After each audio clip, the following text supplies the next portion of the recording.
Il est si facile de rendre les gens diligents et sérieux lorsque vous leur donnez un travail précis à faire. À défaut de cela, il y a peu ou pas d'initiative personnelle en eux qui les pousserait à prendre l'attitude suivante.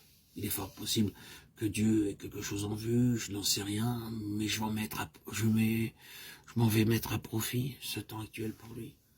De sorte qu'au moment venu, je serai prêt, s'il devait m'appeler.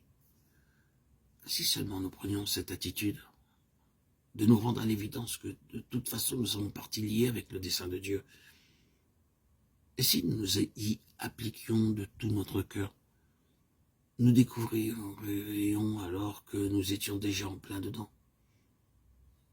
Alors, notre présente situation est rattachée au dessein de Dieu, par un lien très fort. Et si nous suivions cette ligne, si nous prenions cette attitude, nous verrions affluer en nous des énergies par notre détermination à poursuivre cet objectif. Par manque de vision, le peuple s'en va en morceaux, nous est-il dit. Ce n'est qu'une autre expression pour dire que la perte ou l'absence de la conscience d'un dessein signifie une perte de puissance. Rien n'est plus destructeur d'énergie que la perte du sentiment d'être gouverné par un dessein. Rien n'est plus démoralisant que de perdre le sens d'un dessein bien défini. Si l'ennemi peut trouver accès en nous pour nous donner le sentiment qu'après tout, nous sommes mépris sur notre vocation, nous sommes trompés, notre vie, notre œuvre, et qu'en pensant que Dieu nous confie une tâche, bien que ce n'est pas vraiment le cas, que tout cela est faux, et qu'il n'a jamais eu cette pensée, alors, de toute évidence, l'ennemi nous a démonis par ses arguments mensongers. N'oublions pas que Satan est le père du mensonge. Et alors, qu'en est la conséquence?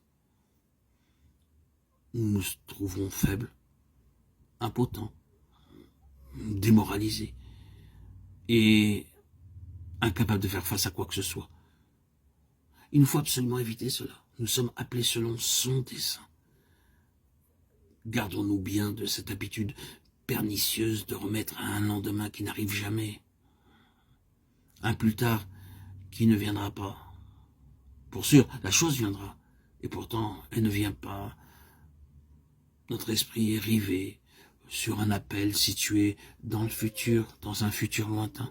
Peut-être la semaine prochaine, peut-être d'ici un mois, peut-être 2 mois, peut-être l'année prochaine. Attention. Attention. Soyez sur vos gardes. Soyez vigilants. Veillez. Discernez quand le diable veut agir. Car ici, c'est son moyen pour gaspiller notre vie. C'est aujourd'hui seulement, le jour où il nous faut connaître le Seigneur davantage et autant que possible. La mesure de notre croissance dans la connaissance du Seigneur aujourd'hui est notre équipement pour le ministère élargi de demain.